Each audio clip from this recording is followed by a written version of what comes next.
Welcome to Spotlight on Jackson County. About the double whammy.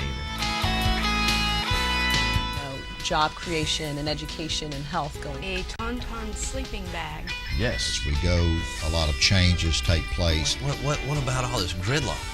And it's like,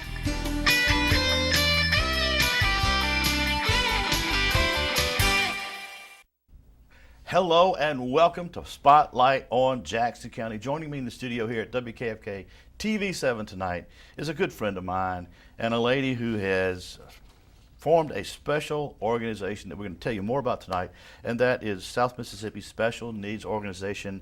And it is an honor for me to have Miss Donna Brewer in the studio. Donna, you're a personal friend of mine, and I want to say hats off to you for what you've done. I mean, you've recognized the need, and you've got a great organization that's going now. And just kind of give our viewers a little bit of history about how this thing got started, if you would, please. Well, it was kind of somewhat by surprise. In a way not, but in a way it was. Some friends of mine and myself were on a track to try and open a Gigi's Playhouse, which is a Down Syndrome Achievement Center. We started that ball rolling, going in that direction in October of 2014. And so we had us a little group of people that were on board and committed to this. And one of those people also happens to be the founder of the Mississippi Songwriters Festival. And we were chatting that September of 2014, and they said, we want to do something. We want to do something for the community of special needs. We will provide the entertainment if you will kind of guide and put something together for us. So some more friends and I came together, and we decided to do a Valentine's dance for teens and adults with special needs. And we had a DJ there. We had entertainment, live entertainment provided. Derek Norsworthy played and sang. Quite well. Yeah. Yes. Yeah. And we had just a great time. Yeah. From there, we knew we wanted to keep going, but due to some difficulties and not really seeming to go along with all the policies and procedures that we were going to have to follow in order to bring in to our town a Gigi's Playhouse, we came together again and we said, why don't we do our own thing? And from there, South Mississippi Special Needs Organization was born. We got us a logo designed and donated by a friend, and so we've just been kind of doing what we can from there. Now, if someone would want to know more about the organization, our director Stephen Dale in the control room has got you've got a website that people can go to and find out more about it. Right. And you've got a Facebook page, and you've done a lot of things. Now, you have an absolutely wonderful, beautiful daughter named Hannah. Mm-hmm. And Hannah is captivating. She is. And you have a vested interest in South Mississippi Special Needs because you have a special needs child, and she's a great person. I just love being around her.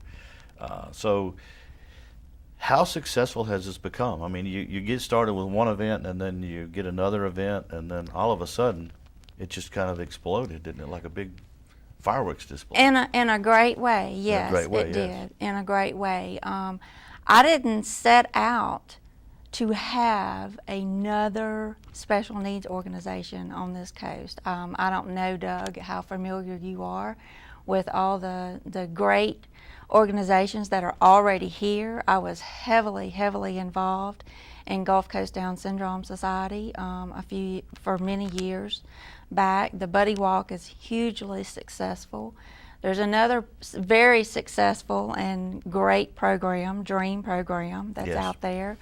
I didn't set out to do that, But what I have found and been able to make peace with is the fact that there's room for everybody. Absolutely. There's room for me to bring people that I have become associated with, along with all of these other people and their associations and their contacts, and just to be able to not, some things are different that we might offer, absolutely, but what I like to say is that it's more of broadening the scope of opportunities that are out there for individuals with special needs.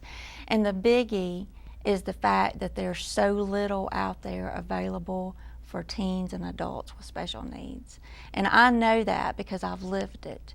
Right.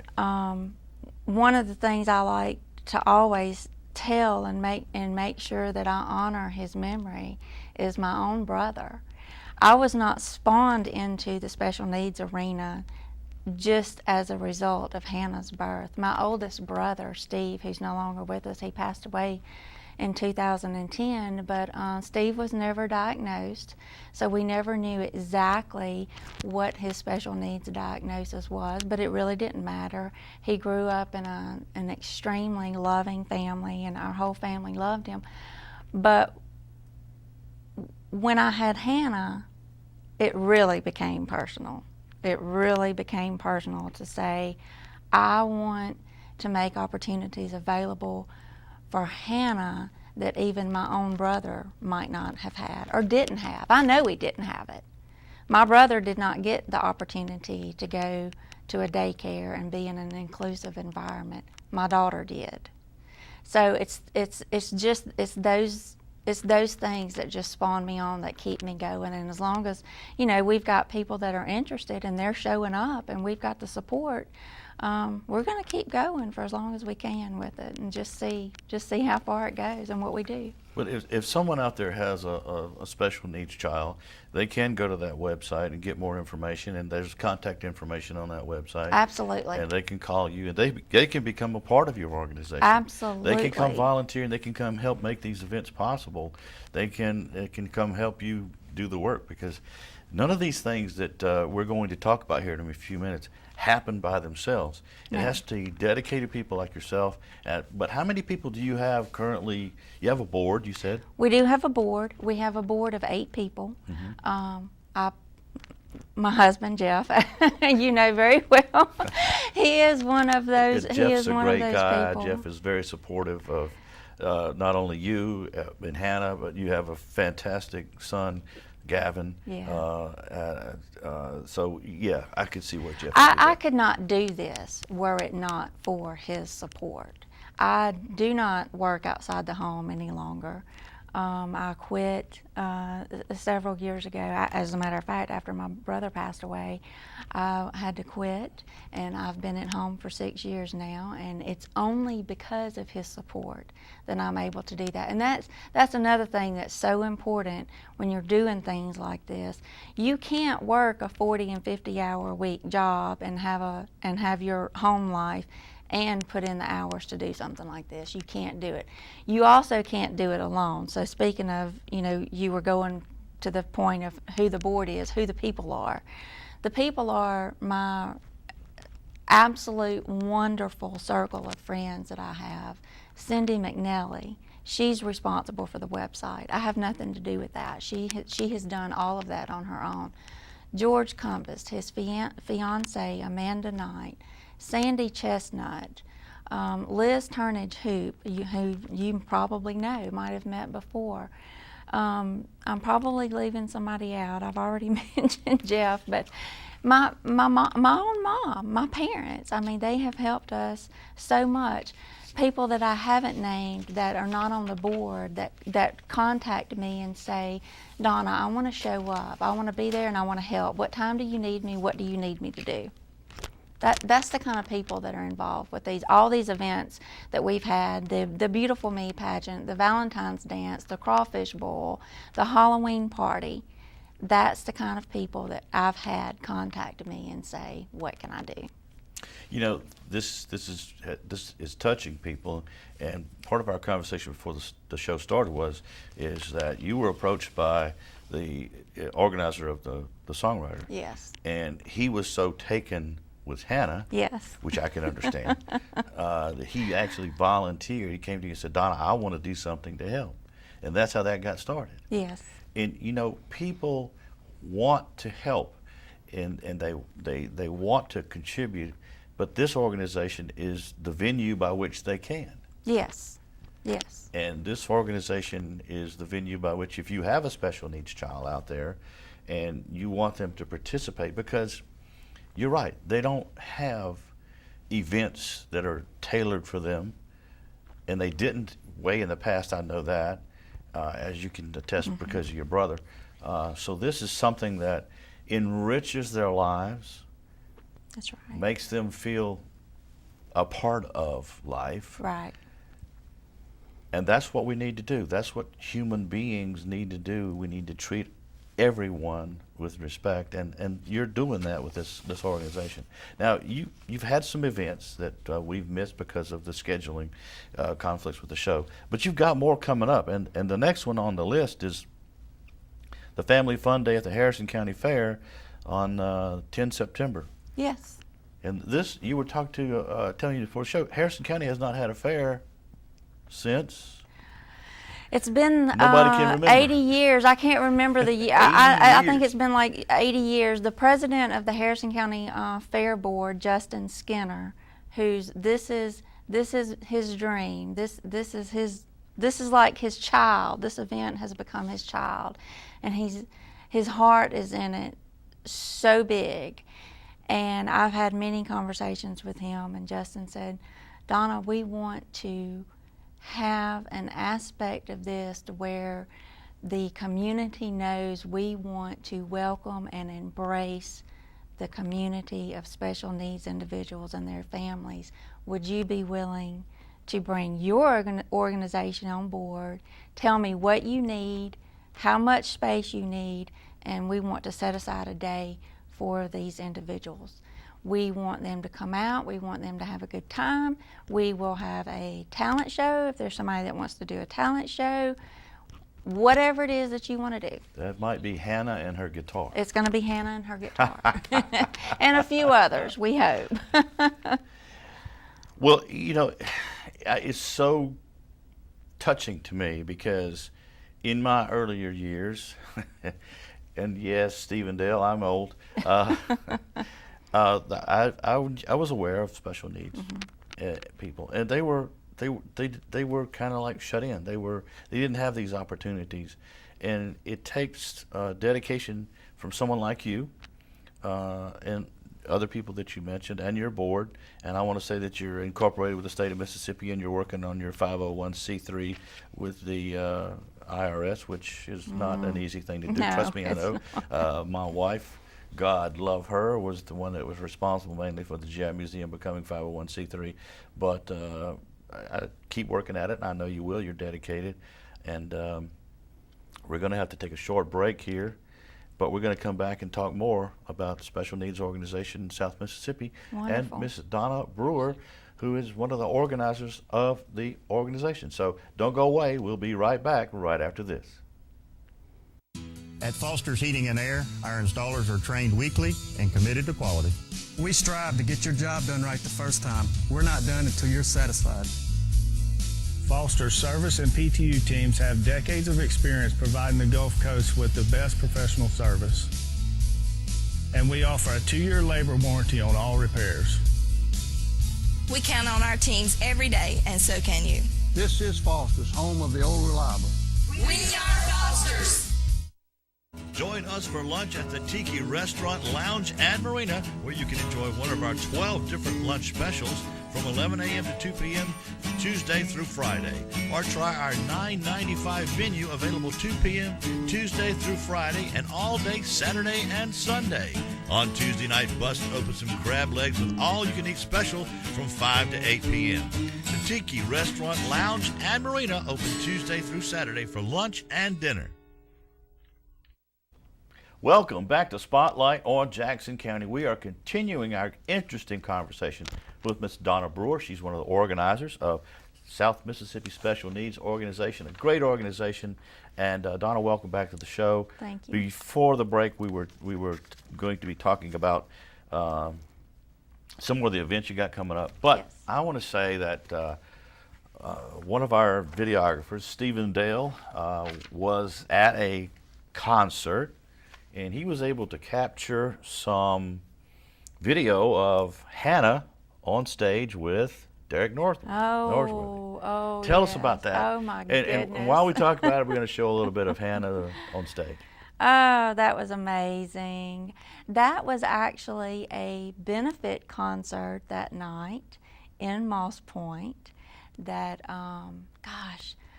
Cole Jones played and Derek Norsworthy played.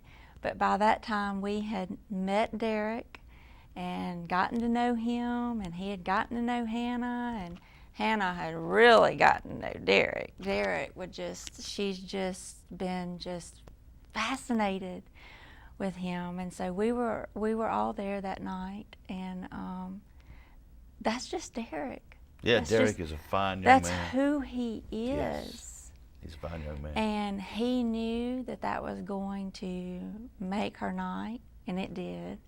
And she was so excited. And so yeah, we had a blast. She had a blast, and every so often, Hannah will reshare that video on her Facebook page because she loved it so much. Well, that's great. Derek is a fine young man, and it's just one example of how people are coming forward and trying to help and contribute, and that's what it's all about, folks. Do unto others as we have them do unto us, and take care of our community. I can tell you something else real quickly Okay. about Derek, he doesn't want praise. He doesn't want it. But our organization, our very first fundraiser that we had last year was held at the Maritime Museum over at Point Cadet in Biloxi. And Derek and his band came and set up, and they played for our organization and our guests for free. And the kids had a blast, And it was just so much fun. But that's just another example of the people that have just said, we want to help you. The special needs art, music, theater camp that we just recently had in June in collaboration with the Mary C. O'Keefe Cultural Center in Ocean Springs. All the teachers that dedicated their time to that for free, as well as another musical group, Darwin and Dana Nelson, and Beth Marble also came and taught the music class that day. And I don't mean they just showed up in person. I mean they brought instruments. They brought their sound system. Beth Marble loaded her van down with all of the musical instruments that she has for her classroom and came over and did a music/theater class that day for the almost 20 students that we had. So that's just the incredible people that we've been blessed enough to have join us in these events that we've had. Speaking of events and organizing events, I mean, this is not free. You have to have people that will help, and you do have Yes. sponsors. And how can someone who's seen this show and feels the need to help, how can they donate to your organization so that these events can continue to happen? Well, the easy way to contact us is on Facebook, on our Facebook page. We have email access. We have the website that's available with all of our contact information on it. But Facebook seems to be the way to go. We have a PayPal account, which makes it convenient for those people that are willing to utilize that service. But we definitely need sponsors to help continue to provide these services and these events at either no cost or very low cost. For instance, this year, the Beautiful Me pageant that we held, first of its kind on the coast, very successful. 24 girls and ladies with special needs showed up that day and had a great time. We did charge a fee of $35, but that covered the supplies that the pageant director needed to have to cover that. That was strictly for the supplies. Nobody's being paid with any of these funds. This is all voluntary events that we have. Okay. Well, let's talk about some other things that are coming up. We've talked about the Harrison County Fair, 10 September or in September this year. 10th. Yeah. Yeah. And then the second annual Halloween party, which is the 29th of October, and that's going to be. Is that? Well, the second annual, the first annual must have been a big success because you're going to have a second one. Yeah, I mean it was fun. I mean we had a lot of fun. We did the whole decoration thing and pizza and music and just a good time. You know, please wear costumes. That was one of the great things. Anybody that wanted to wear costumes. If you don't want to wear a costume, you don't have to. Just come out and have a good time. That's cool. That really is. I'm sure they're all looking forward to these events because they all want to know when the next one's coming, right? Yeah. And then you got the third. This is the third It'll annual be the third. Valentine's Day dance for special needs teens and adults on 4th of February, 2017. And again, I know I know some people. Number one, I'll address this. Some people frown upon the fact of why are you having these events that are just for individuals with special needs. I thought the whole point was for everything to be inclusive nowadays and include everybody. That's not what the organization is about. But that's not what we definitely love the fact that society is becoming more inclusive. But what a lot of people don't realize is being comfortable in an environment along with other groups that get it. They get it, Yep. They understand, and so that is another one of the reasons that we love to do this. Now, as far as the Valentine's dance, I know some people have said, but you've got an age limit. You've got to, yes, we do, and I'm okay with that. I'm okay because the reason that we do is we wanted this to be something for the older individuals and their families to enjoy. There's so many things, Doug, that do take place for younger children that it's more easily for them to be involved in an inclusive setting and with friends and whatnot. But as our children age, you see it. You see that there's less and less opportunities specifically for them, and that's why we like to focus on this, on the dance being for teens and adults. And you got a special needs organization Mardi Gras parade, a float, I think. Float, yes. And that's St. Martin d'Iberville, and that's the 26th of February 2017. I'm sure that is a ton of fun for these people to. I've never done it.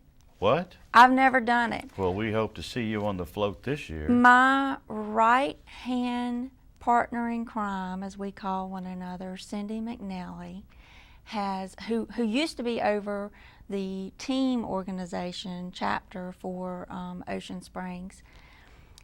That chapter, when it was active, they were in the Ocean Springs parade for several years. And so she knows all about what to do, what to expect, and how to organize it. And I said, if we don't do it but one time, I want to do it, because this just sounds like it's just way too much fun to pass it up. We were supposed to have a float this year in Ocean Springs, but due to some date confusions there, we couldn't. And the guy that had rented us our float, I asked him, I said, if we can do the d'Iberville St. Martin parade, can we still reserve it for next year? And he said, absolutely. Again, giving us a discount on that rental. So we really hope to be able to fill that float up this year and have a great time. That's going to be fun. Yeah. For them. It really is. And I hope to see you on the float. I'll be on the float. I'll be on the float. And then you've got the second annual Beautiful Me pageant. We talked about that, but that's coming up the 18th of March, 2017. And that has to be another great event. It really does. I mean, there's no way to tell you. Really? It was absolutely amazing to see all of this come together. And if I had time, I would tell you the story of how that even came about, but that's a story in and of itself. But it was just great. I was put in contact with an amazing pageant director here on the coast, Deborah Godber, and she said yes right from the start. And so she and myself and Cindy collaborated, and we put it together, and lo and behold, 24 people registered, all 24 showed.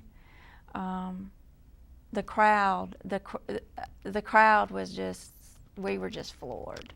We were floored. So we know that these things are positive. We know that that there's a need. And so, yeah, we're looking forward to the second pageant. And then you got the second annual Easter egg hunt and family picnic, which is coming up on the 15th of April 2017. And that's got to be a fun event also. It was very fun this year. Look, I had not anticipated doing anything for Easter because there are so many other organizations that host Easter events.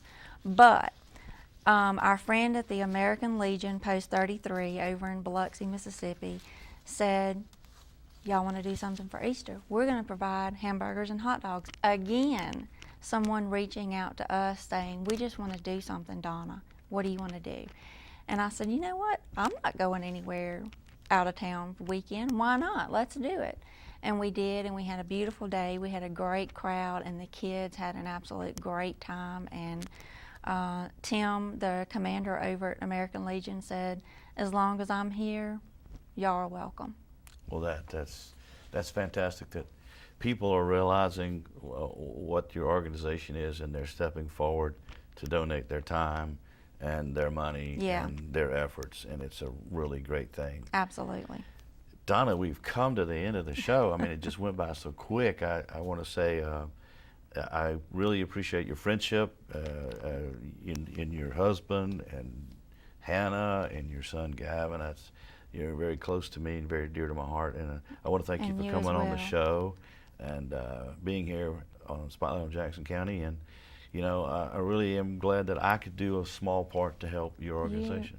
We appreciate it so much. This is such an awesome opportunity. I don't necessarily, I don't love TV. I don't love doing these things. You did a great job. But it's for a good cause. Yes, you did a great job. It's for a good cause, and it's definitely worth it. Donna. Thank you. Thank you so much. Appreciate it. And thank you for watching this very special edition of Spotlight on Jackson County.